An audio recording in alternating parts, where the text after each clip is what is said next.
Dear learners and viewers, welcome to this session. Myself Dr. G. Uma, Associate Professor in the School of Gender and Development Studies, IGNOU.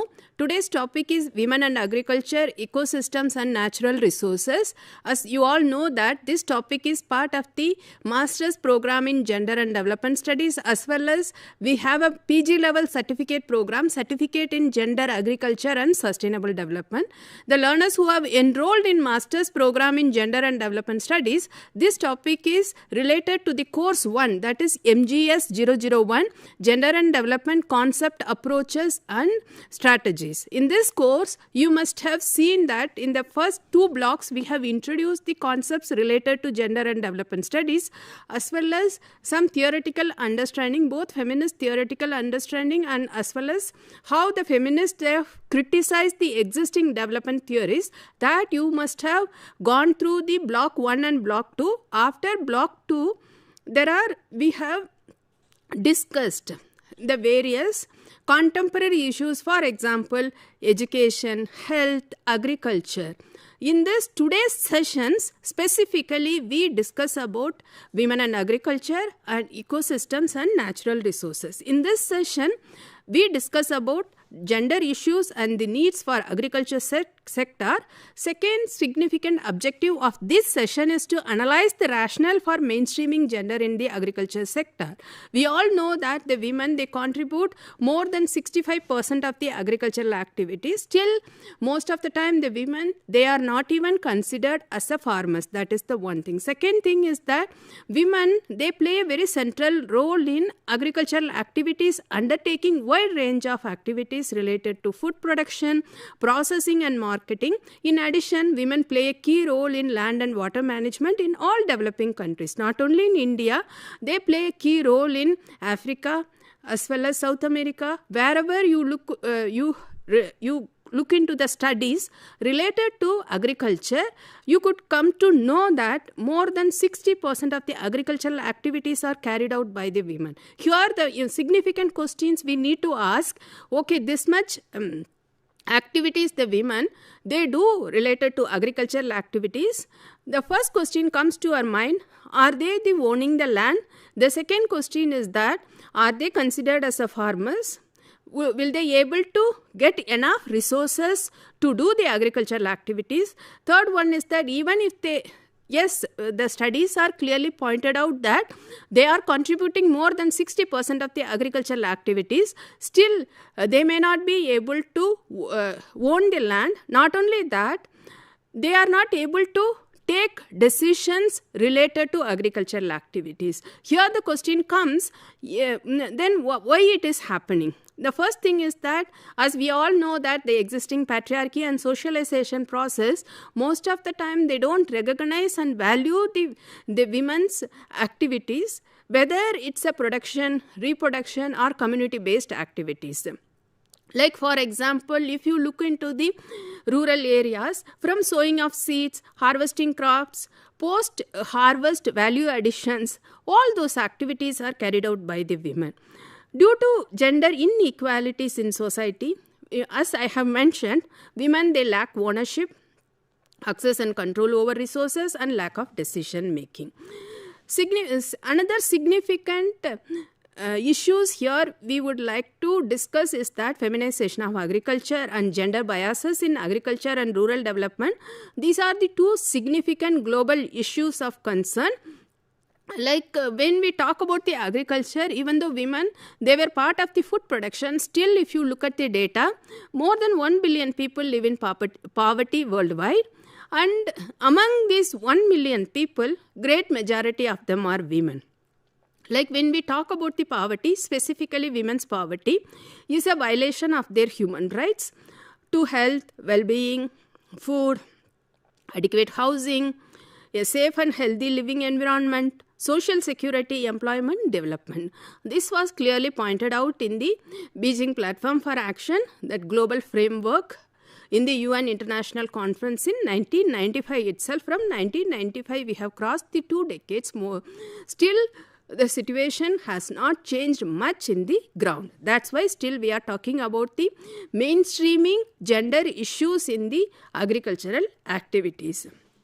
Like there was a modernization of agriculture, there are lots of equipment as well as the modern technology has been introduced in the agriculture.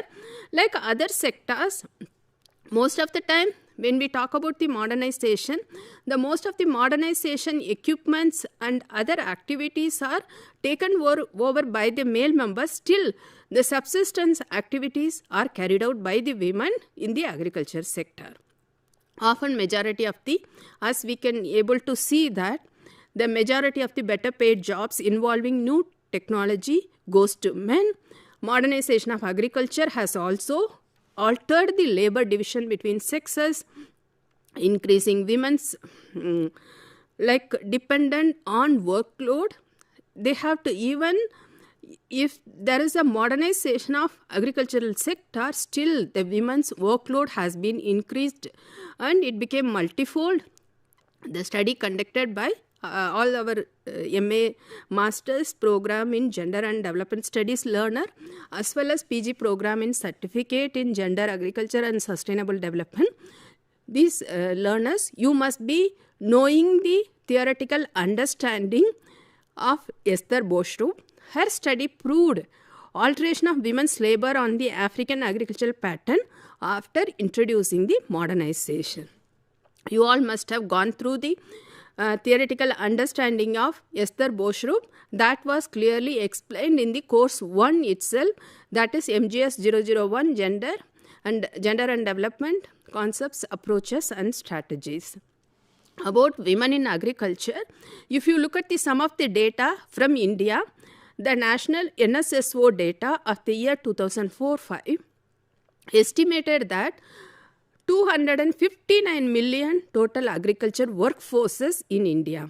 Specifically in rural areas, the workforce in agriculture is 249 million. In that, women constitute 41.6% of the overall agriculture workforce. Even like less than 50% of the workforce in agriculture as per the data is from women.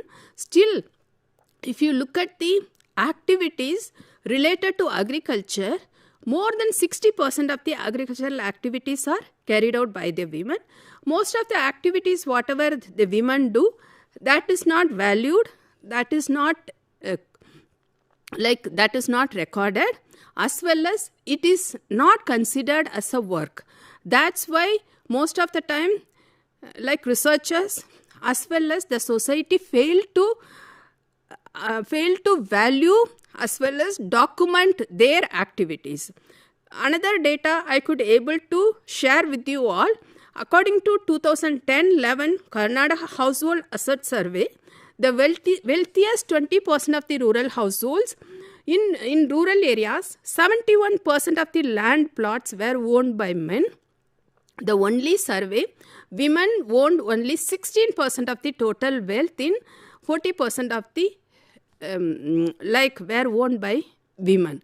Like out of the available land assets, very, very less, only 60% of the total wealth is owned by the 14% of the women.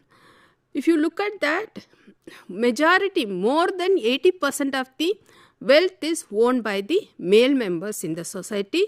But in contrast, if you look at the activities performed by the women, more than 60 to 70% of the activities are performed by. So there is lack of ownership of the land, and they don't have decision making at the both household as well as when it comes to production activities.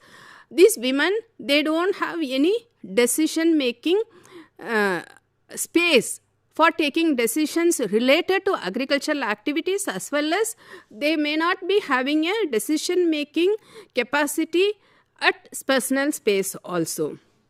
The women are most often, like if you look at what are the activities the women perform related to agriculture, women are most often the collectors of water, firewood and fodder. Most of the time the women who live periphery of the forest, they depend on the forest resources for their own livelihoods as well as their survival. Even the women, they do collect minor forest produce from the nearby forest and use those products for their own livelihood as well as for their survival.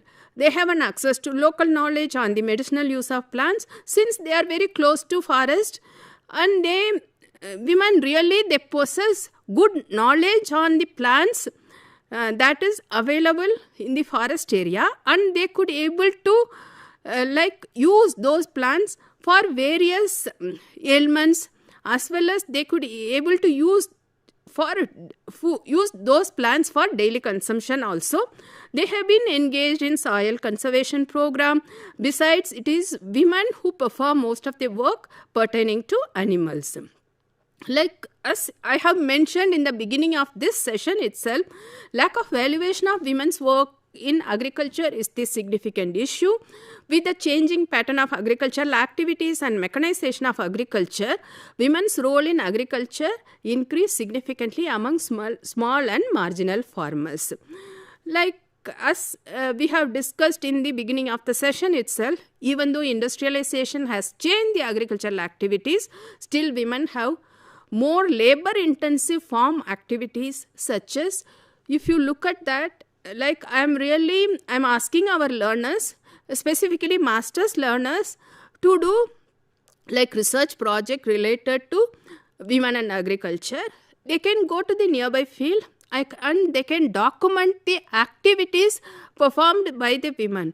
The existing studies clearly pointed out that like they perform very labor-intensive farm activities such as weeding and harvesting, as well as the change in land ownership and gender-sensitive labor laws facilitated women to be involved in decision-making and reduced drudgery.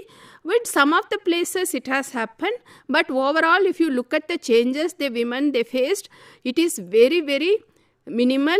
Still there is a long way to go to bring the existing gender relations as well as making women to own the land, as well as we have to provide like training to capacitate the women to take decisions related to agricultural activities.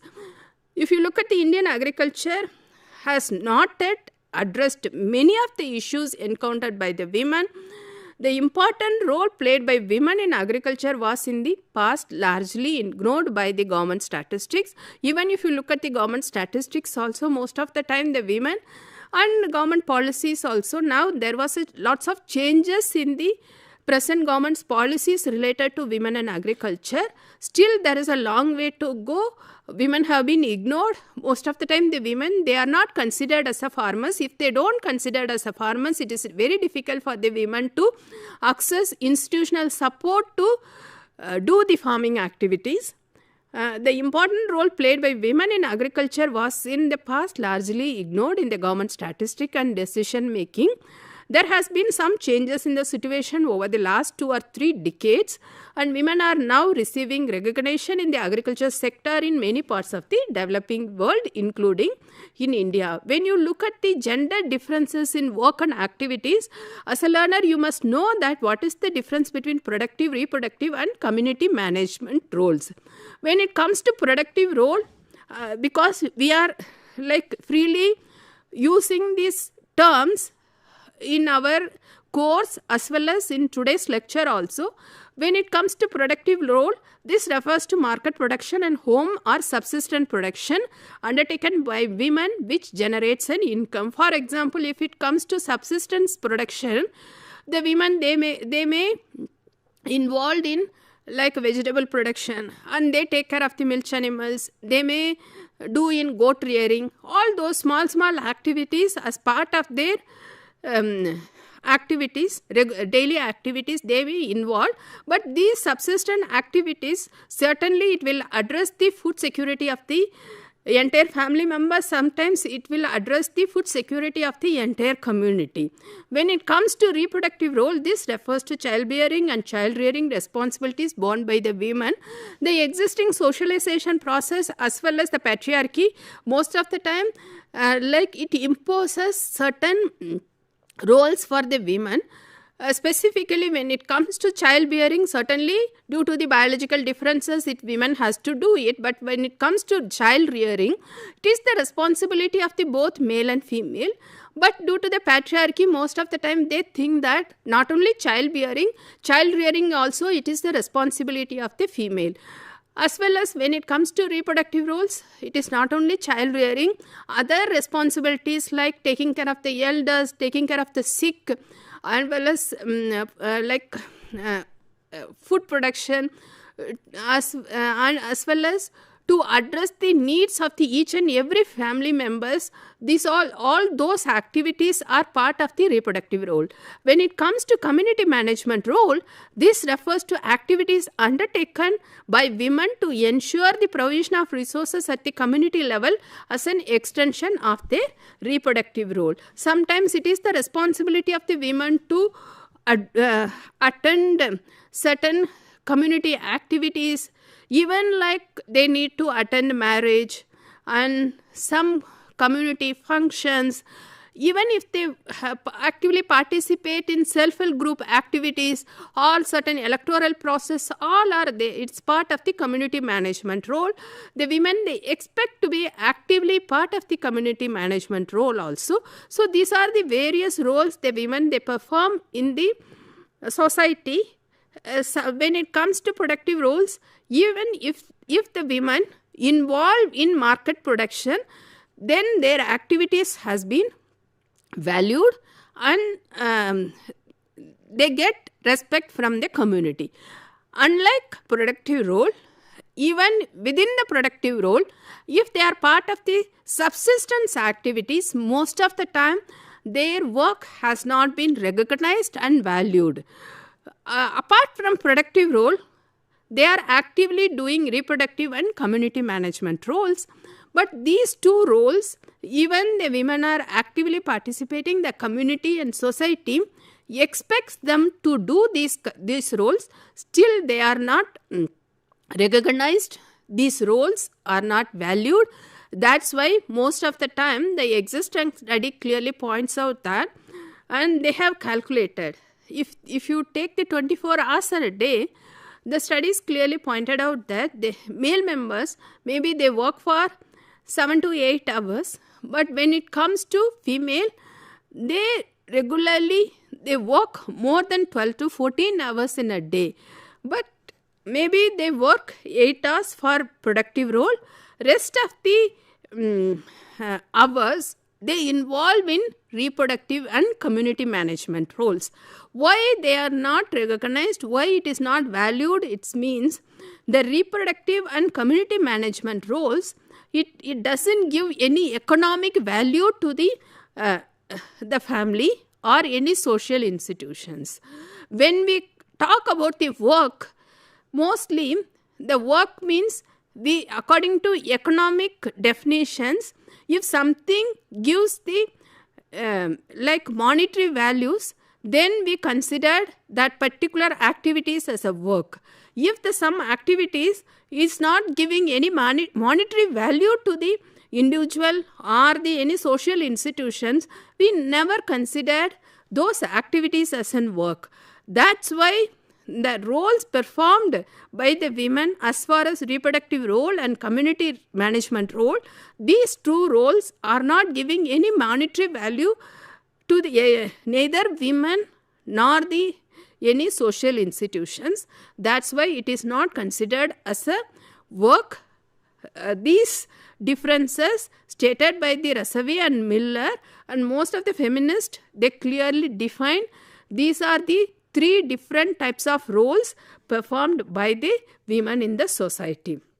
Like say another significant things we need to address as far as as far as this gender and agriculture is concerned, is that it is related to migration. With migration to cities of the developing world gathering speed, even if you look at the as far as India is concerned, there are lots of migration from rural to urban areas. Most of the time women carry with them these rural skills and are responsible for growth of urban, peri-urban agriculture, which is now recognized as being vital to food security in cities. That is the important.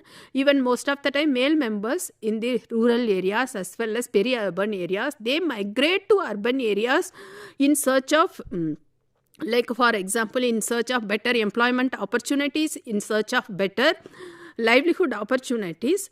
That is the main reason that the agricultural activities, it became the responsible for the women members. Due to this, it became more burden to the women. That's why we call it as the more and more feminization of agriculture in the agriculture in both peri-urban and rural areas. There also remain number of areas where progress in advancing gender equalities has not been significant, which represent challenges for the future. These include women's lack of access to land, that's what I have told you, resource entitlements.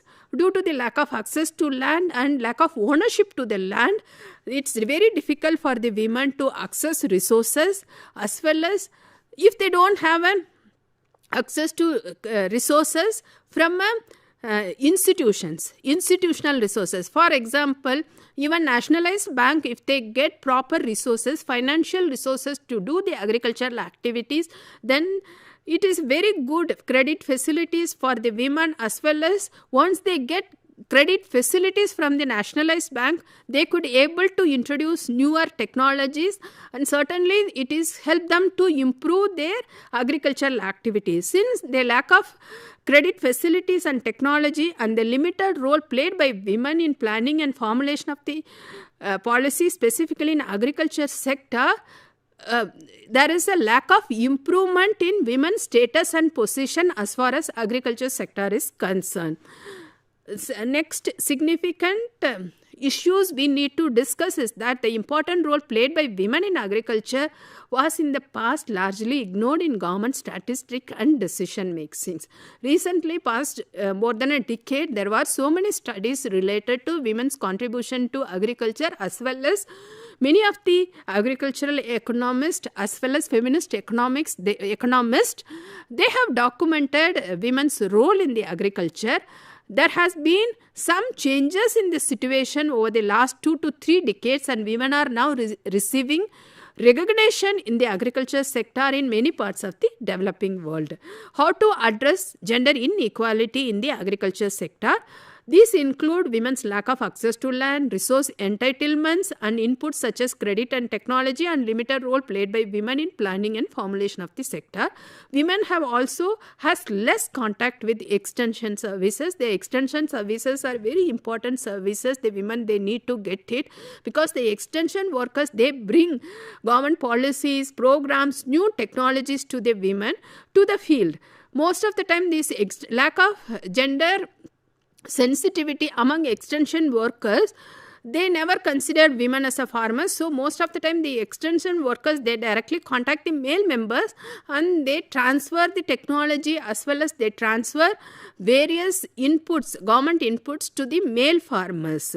Thus it is important to appoint gender sensitive extension workers to make the entire sector as very gender sensitive. Like for example, since the lack of knowledge on new technology, most of the time the women, they use lower levels of technology. Since they are using the lower level of technology, they have problem in it doesn't reduce their drudgery. As well as extension workers, they don't contact the women's due to the problem in access, cultural restrictions and lesser interest related to acquiring new knowledge. These are some of the limitations women they face, as well as the extension workers also, they think that it is difficult to contact the women farmers to transfer the technology as well as transfer the knowledge related to agricultural field, as well as including the knowledge related to crops and livestock.